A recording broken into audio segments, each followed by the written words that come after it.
My name is Eric Tabor. I work for I did work for a U.S. aerospace company on different projects. I have a security clearance for the past 13 years. Everything that I've worked on and seen is not anywhere close to the same level of technology as the Tic Tac, for example, or other things that have been cited that are quite exotic and can move in ways that defy physics. Some of the things I've worked on I cannot and will never talk about. As a patriotic American, I would never divulge classified information.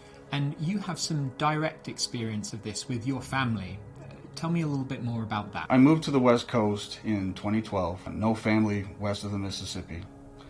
My grandmother was nice enough to let me know that I had a great uncle named Sam Yercourt.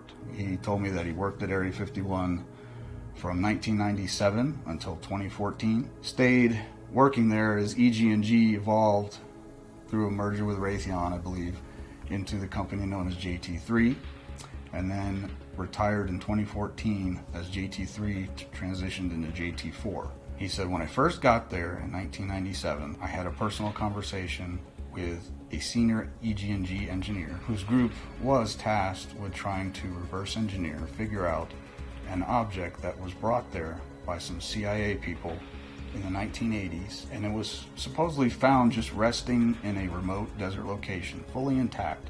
And the senior EG&G engineer described to my great uncle that it was egg-shaped, about the size of a SUV, smooth and seamless, metallic looking, silverish gray in color, no control surfaces, no flaps, no inlet, no exhaust. It showed up on X-ray as a solid object. They tried to penetrate the hull, try to open it. They couldn't. They said that they were able to take some very small samples of the material. I'm not an expert in chemistry, but I guess the isotope ratio or the mixture of elements, they concluded it was not made on Earth. It's my personal belief that the technical data information should remain classified, and these objects shouldn't be paraded around for everyone to see, although I know humanity wants to see this and know this information.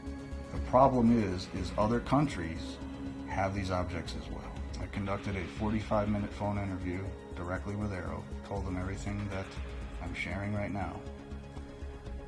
Shortly after the interview, they forwarded me a memorandum of record to sign and date initial, and that's going to be compiled with all the other data they're collecting and to a historical record that's going to go to Congress sometime next year.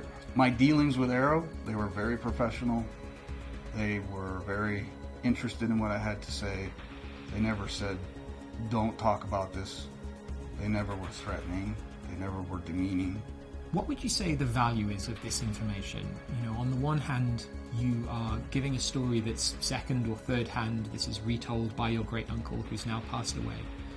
On the other hand, this could give us a very interesting lead to potential alien craft that's hidden at Area 51. I think the public wants answers, and they want answers from Aero now, but there's a lot of people contacting them like I have, and they're trying to get not just some data, but as much as they can, compile it and give it to Congress for them to disseminate.